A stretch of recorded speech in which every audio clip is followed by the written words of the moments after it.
The story you're about to hear is true. Only the names have been changed to protect the innocent. Fatima Cigarettes, best of all long cigarettes, brings you Dragnet.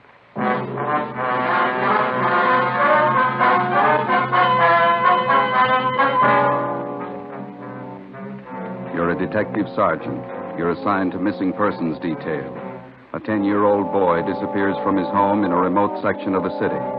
2 nights and 2 days pass. There's not a trace of the boy. Your job, find him.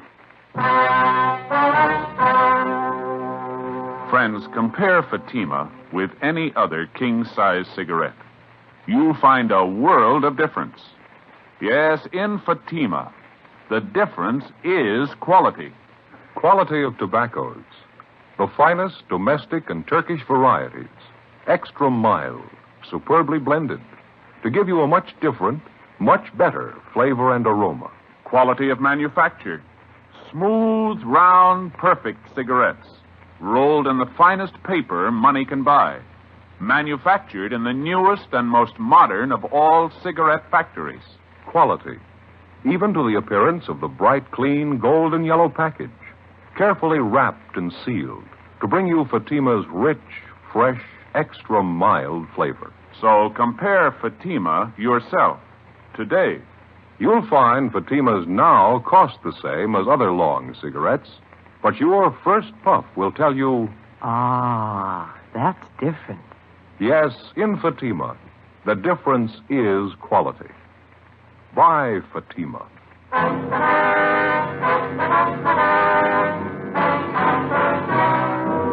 Dragnet, the documented drama of an actual crime.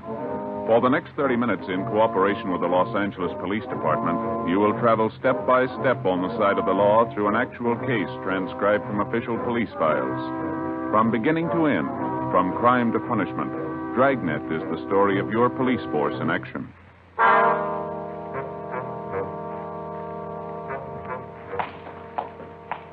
It was Wednesday, August 4th. It was hot in Los Angeles. We were working the day watch out of Juvenile Bureau. My partner's Ben Romero. The boss is Inspector Bowling. My name's Friday. We were on the way out from the office, and it was 2:25 p.m. when we got to Bowers Avenue, number 1218. Yes. Police officers, ma'am, we'd like to see Mr. Sherman. Oh, certainly, officers. Won't you come in? Thank you very much. I'm Mrs. Keller from next door. I saw you around here yesterday. Yes, ma'am. Came over this morning, look after poor Mr. Sherman. Yes, ma'am. Well, how's he feeling today? Not too well. Fixed him some nice chicken broth for lunch, and then I helped him in his wheelchair and took him out in the backyard out in the sun. Good hot sun. It's wonderful for his legs. He has arthritis, you know. Yes, so we understand. Wonder if we could talk to him, Miss Keller. Oh, yes, I guess you have to. He's still out in the back sleeping in his chair last time I looked. Seems a shame to disturb him. Well, he called us at the office, said he wanted to see us as soon as we could make it out here. Was it about his grandson, Jimmy? They found him yet? No, ma'am. Searching party's combing the area. There's still no trace of the boy. Did any of the other officers who were out here covering the neighborhood talk to you, Miss Keller? Oh, yes. There was Mr. Lorman, Detective Lorman. Yes, ma'am. I told him everything I knew about Jimmy's disappearance. It was right after dinner hour on Monday. About 6:30 last time I saw Jimmy. I see. I came out the side door to empty the garbage, and I saw Jimmy hiking up the side of the hill there, just in back of the house, all by himself. A nice boy. As far as you know, Mrs. Keller, Jimmy is Mr. Sherman's only living relative. That's right. His only relative, his only grandchild. Mm-hmm. Jimmy's mother and father were killed in an auto wreck. That was 3 or 4 years ago. Sherman's had a terrible auto tragedy. Jimmy and his grandfather, they're the only ones left. You can't think of any reason why the boy would want to leave his grandfather, can you? None at all. Mr. Sherman's a wonderful man. Jimmy loved him, I knew that. Mm-hmm. Mrs. Keller! Mrs. Keller! Oh, that's Mr. Sherman. He's awake. We can go through the house out the back here. All right, ma'am. This way. Thank you. Go ahead, ma'am. Yeah, okay.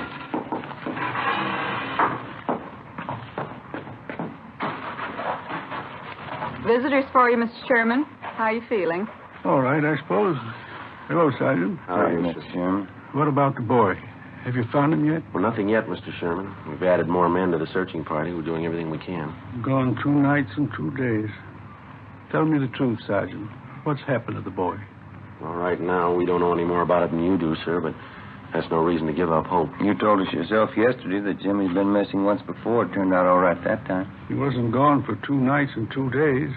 Maybe you'll just say I'm old and I've got funny ideas, but I got a feeling, Sergeant, something's happened to Jimmy. Something's happened and I can't do anything about it. You just put those thoughts out of your head, Mr. Sherman. They're going to find Jimmy and it's going to be all right. Why don't you pull up those lawn chairs there, Sergeant? All right. I'm going to go in the house and fix some cold lemonade for you men. Well, thank you, ma'am. We got your phone message at the office, Mr. Sherman. Anything special you wanted to talk to us about? Yes, there was something. When you were talking to me yesterday, Yes, sir. I told you that Jimmy had on a brown jacket when he disappeared Monday night. Yeah. I was wrong, Sergeant. We found the jacket in his room. All he was wearing was a pair of blue jeans and his white sweatshirt. Do you think that might help any? Yes, sir, it might. We'll send out a supplementary description of his clothes. We'll see that everybody's notified.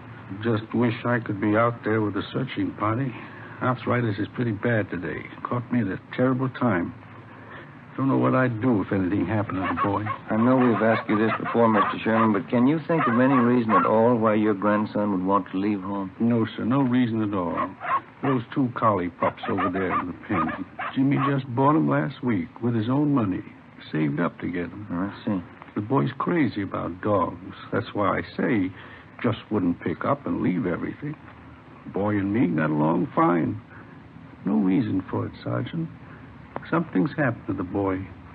I just got a feeling. Officer, Yes, ma'am?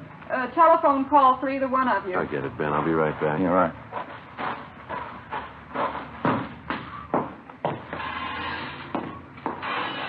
The man said it was your office calling. Thank you, Miss Keller. Where's the phone? Telephone straight back there in the hall. Thank you very much.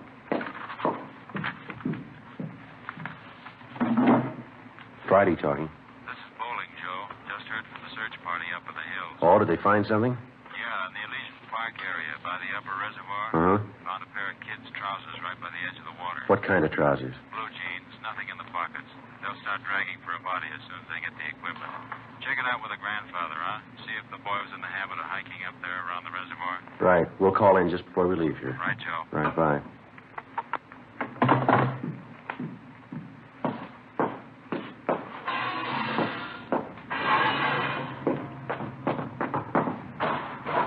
Well, there's your lemonade, Sergeant. Just poured it for you. Nice and cold. Thank you, ma'am.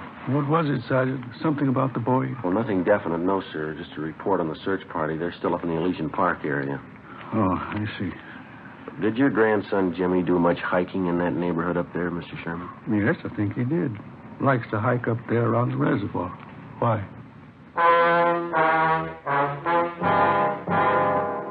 The name on the 316 report, missing juvenile, read James Philip Sherman, WMA, 10 years old. He lived with his 68-year-old grandfather, Oscar Sherman, in a small cottage in a sparsely populated section of the city. Shortly after 6 p.m. on Monday, the boy went outside to play. When darkness fell and he failed to return home, his crippled grandfather went out to look for him. Half an hour later, the neighbors joined in the search. No sign of the boy. At 10 p.m., Juvenile Bureau was notified, and throughout the night, squads of men on foot and cruiser cars canvassed the area. A local broadcast and an all-points bulletin was gotten out on the boy. Neither the grandfather or the neighbors could find any reason for his disappearance. After almost 48 hours of continuous searching, the only lead we had was the pair of trousers found on the edge of the upper reservoir in Elysian Park. They were shown to the grandfather, but he failed to give positive identification. Dragging operations at the reservoir began immediately. Meantime, Ben and I, together with Lorman and Lopez from Homicide, checked out every possible lead on the missing youngster. One of the tips came from a Frank Grady, an unemployed carpenter who lived 5 blocks from the Sherman home. I don't know how much this may be worth to you, Sergeant. I don't want to get anybody into trouble, but I figured this is a pretty important thing. Well, what is it you want to tell us, Mr. Grady? Well, as I say, I don't want to get anybody in any trouble, but have you checked over everybody in this neighborhood? I think we've talked to just about everybody in the area, don't you, Joe? Well, either us or the man from Homicide. Why do you ask, Grady? Well, there's a guy who lives down the street there, right down the corner from this house. Old guy by the name of Gilby. Well, what about him? As I say, I don't want to cause any trouble, but maybe you ought to double-check him. One thing, he's an ex-convict, I know that. Another thing, he hates everybody in the neighborhood. Hates the kids, too. Wouldn't be surprised if he was your man. Why do you say that, Grady? Does he have any special reason for disliking the Sherman boy? Old man Gilby wouldn't need a reason. A real queer one. Say, I got a couple cans cold beer in the icebox, and I fix you fellas up. No, thank you very much. Just the same. What makes you think this Gilby had anything to do with the boy's disappearance, Mr. Grady? Well, number one, I saw old man Gilby out walking Monday night when the Sherman kid disappeared. Yeah? Saw him walking along the road up there. The same one that goes up by the reservoir. And I watched him. It was dark by the time he got back to his house. I'd check on him again if I were you. As far as you know, has Gilby ever been in trouble for bothering the kids in the neighborhood? Well, Sergeant, he bothers everybody in the neighborhood. Real queer. Lives by himself, always complaining about something. Frankly, I think he's your man. I think he took that kid and he did something to him. Well, do you have anything at all to back up your opinion? You dig around. You'll find something on him. There's no good, no bet on it. I've had a couple of run-ins with him myself. He just isn't any good, that's all. Well, all right, Grady. Thanks for the tip. We'll be sure and double-check on the man. You won't tell him where you got the tip, though, huh? Like I say, I've had run-ins with him before. It might cause trouble. No, he won't know where we got it. Thanks again. Okay, Sergeant. It's a pretty important thing. I didn't want to make anybody look bad, but the old man's just no good. Now, you understand that, don't you? Sure, Grady. We understand. As a matter of routine, we double-checked on Grady's neighbor, Mr. Harold Gilby. We found out that he had no jail record and that he had been at work on Monday from 3 to 11 p.m. He could have had no direct connection with the Sherman boy's disappearance, no more than Grady himself could have had. The so-called tip he'd offered us was like 100 other phony leads in 100 other cases. Spiteful, small-minded neighbors trying to use a tragic situation to work out their jealousies and prejudice on somebody that they didn't get along with in the neighborhood. The search continued. So did the hot weather. Friday, August 6th. No sign of the missing boy. The temperature climbed into the mid-90s. Dragging operations at the reservoir went on. Saturday, August 7th. More legwork. More hot weather. By noontime, Ben and I had run down the last lead we had on 10-year-old Jimmy Sherman. Went nowhere. 1 p.m., we headed back for the office to check with Inspector Bowling. These are the days when I wish I had a little swimming pool in my backyard.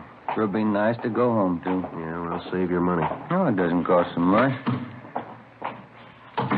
No, I read in a magazine where a fellow built his own pool for $95.37. There can't be much of a pool, can it? Oh, yeah, it's good size. Of course, he did all his own labor.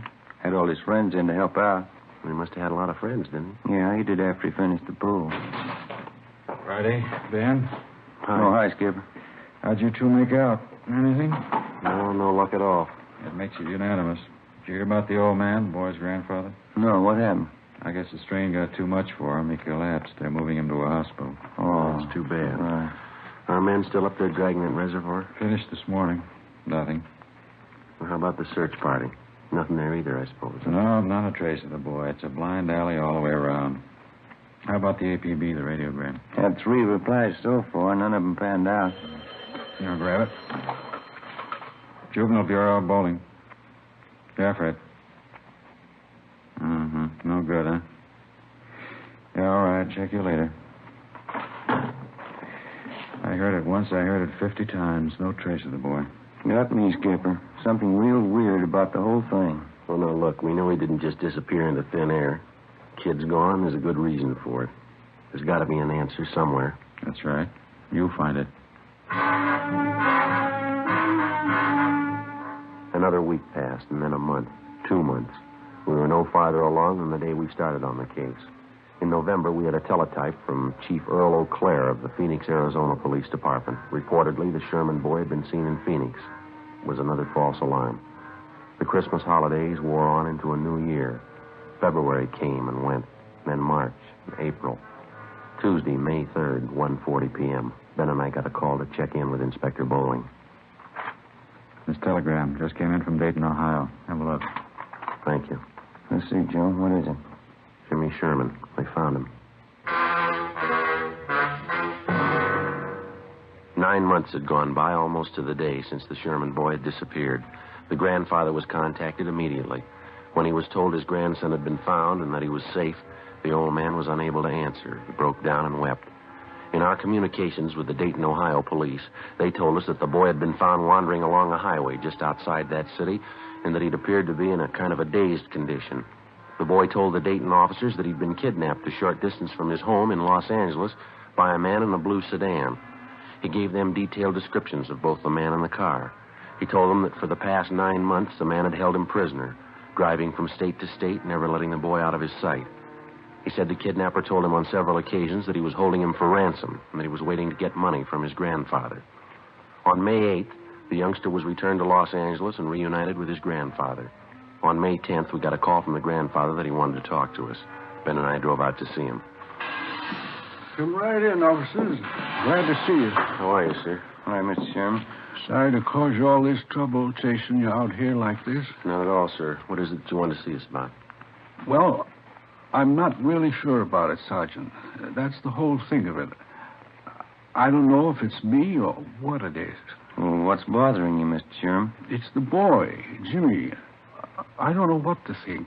Well, how do you mean, sir? He's all right, isn't he? We saw him as we drove up, playing out in the backyard, and the doctor checked him over. No, it's not that. The boy's healthy enough. Nothing wrong with him. Well, then what is it, sir? Maybe it sounds a little weird to you, but I'm just not sure. You're not sure of what? That boy out there, Sergeant. I'm not sure he's really my grandson.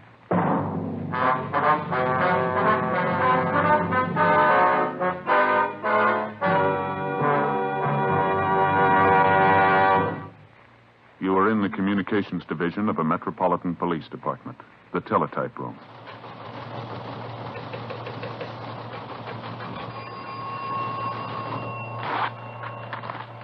'43, LOS 52951, 12:03 p.m. APB, WMA 150, 5'6", dark hair, dark eyes, wearing gray suit, no hat.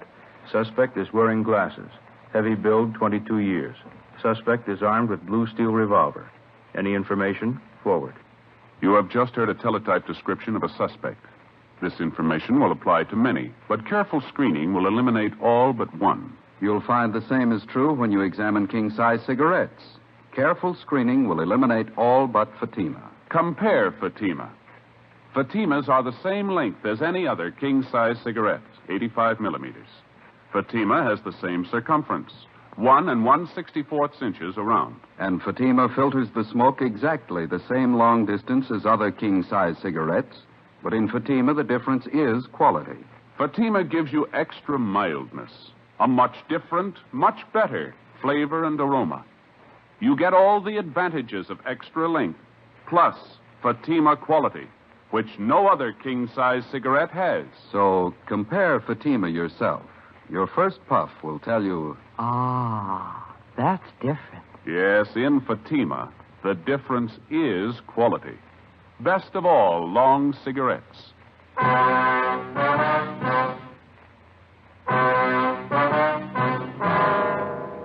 Tuesday, May 10th, 2 p.m.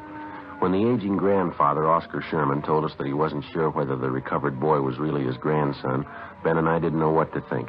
Our first reaction was that the shock of recovering the boy after he'd almost been given up for lost had been too much for the old man. Mr. Sherman admitted that there was no physical difference in the boy as far as he could see, but he still insisted that there was something wrong, that the boy seemed different somehow. To satisfy the grandfather, Ben and I talked to the boy, but he failed to give us any reason to believe that he was not Jimmy Sherman. We checked with the boy's friends, all the people in the neighborhood who'd known Jimmy over a period of years. They confirmed our opinion. A few thought that the youngster had changed a little, but no one had any serious doubts about it. The boy was really Jimmy Sherman. So the matter was dropped. Thursday, May 12th, Ben and I had lunch, and then we checked back in at the office. Joe, want to grab that? Yeah, I'll get it. Juvenile Bureau, Friday. Sergeant, this is Mr. Sherman talking. Yes, sir. Mr. Sherman? Yes, sir. How are you? I want you to come out and take this boy, Sergeant. He's not my grandson. I'm sure of it. Well, how do you mean, sir? This boy's got a scar on his side. He said his appendix out. Yes, sir. My grandson never had an operation in his life. Before we left the office, Ben and I briefed Inspector Bowling on the phone call from the grandfather, then we drove back to the Sherman house. While Oscar Sherman didn't claim that he knew his grandson's complete medical history, He was certain that the boy had not had his appendix out and that he had not had an operation. He told us that his neighbor, Mrs. Keller, could substantiate that she had known Jimmy since he was a baby. We put in a call to the Sherman's family doctor. He wasn't in. We left a message, and then we went next door to see Mrs. Keller. We found her in the kitchen washing dishes.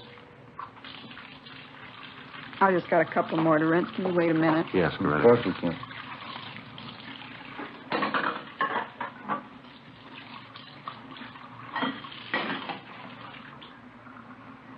No, to tell you the truth, Sergeant, I just don't know what to think about Mr. Sherman. Maybe the whole thing was too much for him. His mind's going back on. Well, to your knowledge, Mrs. Keller, was the boy ever operated on? No, not as far as I know. But it's possible he did have an operation. I didn't hear about it. Sergeant, as far as I'm concerned, that boy's Jimmy Sherman. I don't know what his grandfather's up to with all that silly talk. Well, if it's not really the boy, we won't have too much trouble finding the truth. There's no question in my mind. Of course it's Jimmy. Why, when he was over here the other day, he talked about the party I gave for him one Halloween. He even remembered the children who were there. Mm-hmm. Are the other neighbors as sure about the boy as you are? Just about. Miss Foster down the street. Jimmy was in to see her yesterday. He talked about some changes she'd made in her living room, asked her about some relatives she has living out of town. Mm-hmm. Come to think about it, Jimmy even remarked on that new trailer rose I planted out in front. Besides, there's the boys' dogs. Why, they knew that youngster the minute he set foot in the yard. Yes, ma'am. Well, thank you very much, Mrs. Keller. If we have any more questions, we'll contact you. Is that all right? All right, Sergeant. Couldn't fix you a cup of coffee, could I? No, thank you, Miss Take Keller. your time now. Poor old Mr. Sherman. I don't know what to make of it. He's so mixed up. Yes, ma'am. So are we. We left the neighbor, Mrs. Keller, and went back next door to the Sherman house. The grandfather told us that the family doctor hadn't returned our call yet. At 3:30 p.m., the boy came home from school, changed his clothes, and went out into the backyard to play. We figured we had nothing to lose in talking to the boy again. We found him in the small workshop at the rear of the garage where he was sawing on a piece of plywood with a hacksaw. We talked to him for about 20 minutes. It was no different than the first time we interviewed him. He was relaxed and talkative. Say, would you hand me that hammer there, officer? Oh, yeah. Yeah, here you go. Thanks. Well, if I ever get this thing finished, it's going to be the best coaster around here. These are the wheels I'm going to put on it. Pretty good, aren't they? Yeah, they look fine, son. You like building things, coasters and things like that? Oh, yeah, I like it all right. It's fun. Your granddad says you've changed quite a bit since you got back, Jim. Says you didn't like working around the shop here before. Well, I guess I don't really. You know, once in a while I like to come out and fool around. Mm-hmm. Have you seen Mr. Barlow down the street since you've been back? Mr. Barlow? No, I went down to see him, but he wasn't home. Maybe I'll go down and see him tomorrow. His name isn't Barlow, is it, Ben? I thought it was Robinson. Oh, yeah, that's right, Mr. Robinson. Sometimes I forget. How do you and your grandfather get along, Jim, all right? Oh, sure, every once in a while he looks kind of funny at me. I don't know. I guess he's still worried about that man taking me away and all. Uh-huh. How you been feeling lately, Jim, okay? Sure, I feel fine. Hardly ever get sick. That's good. You ever been in the hospital, son? Uh-huh, just once. Had my appendix out. I hate hospitals. Can I have that can of nails there, please? Oh, yeah. Yeah, here you are. Gotta make this good and strong, you know. I'd like to ask you a question, son. Yeah? What's your real name? I'm Jimmy Sherman. You know that. No, I'd like to have the truth, son. Who are you? You must be fooling, officers. You know who I am. Jimmy Sherman. No, Jimmy Sherman never had his appendix out, son, but you did, and you've got a scar to prove it, haven't you? Sure, I had my appendix out. Ask my grandpa. He'll tell you. I'm afraid he won't soon. He says he's not your grandfather. He says you don't belong here. His grandson never had an operation in his life. How about it, son? You want to tell us about it? Oh, Grandpa isn't feeling well. He doesn't know what he's saying. Well, he knows you're not his grandson. Now, come on. What about it, son? All right. I'm not Jimmy Sherman.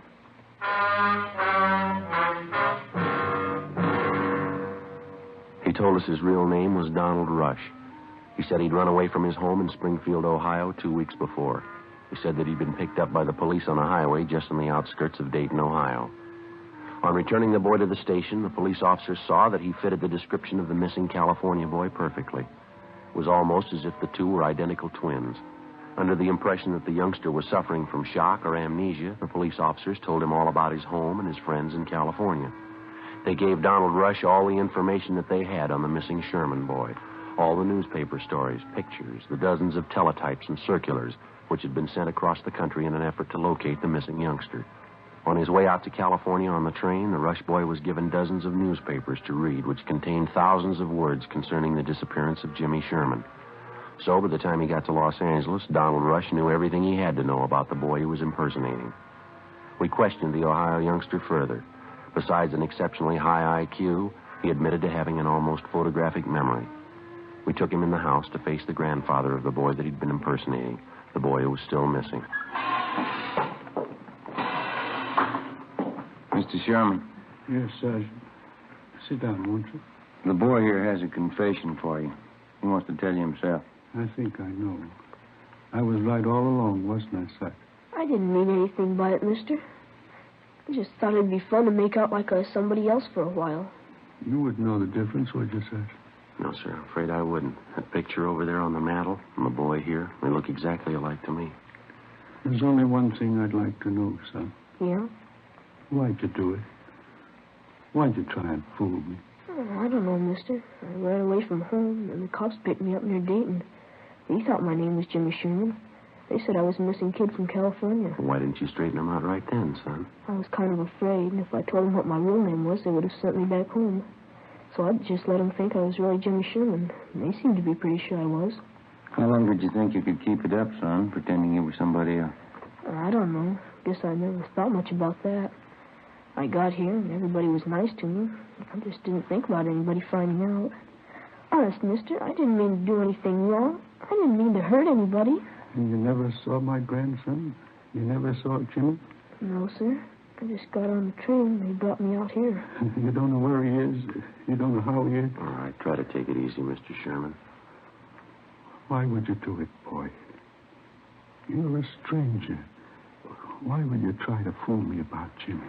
I'm sorry, mister. I didn't mean it. Honest, I didn't mean it. Thought I had him back. Thought I had him back.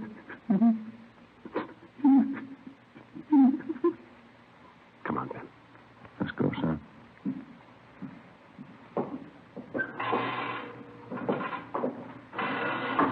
I didn't want to make him cry like that, Sergeant. Honest, I'm sorry. Couldn't you just let me stay here with him? No, I'm afraid not, son. I don't do anything wrong. Don't you think I could just stay here with him? I'll go right back in there now and tell him I'm sorry. Yeah, I'm sorry too, youngster, but you're not the boy he's looking for. The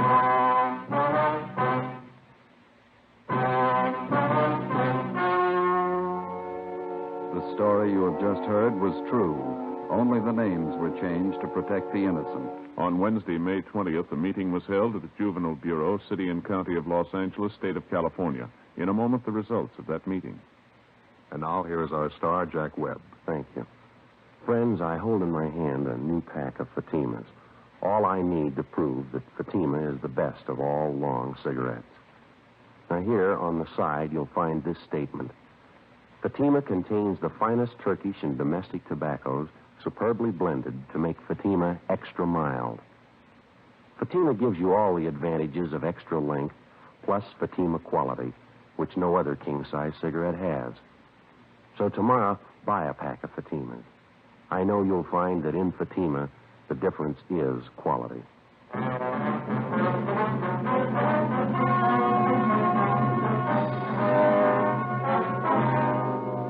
Donald Rush, who impersonated missing 10-year-old Jimmy Sherman, was returned to the custody of his parents at their home in Springfield, Ohio. 4 months later, the body of Jimmy Sherman was discovered buried on a farm on the outskirts of Riverside, California. The boy had been murdered. His killer, a farmer in the neighborhood, was subsequently apprehended and brought to trial. He was found guilty of murder in the first degree and was executed at the state penitentiary, San Quentin, California.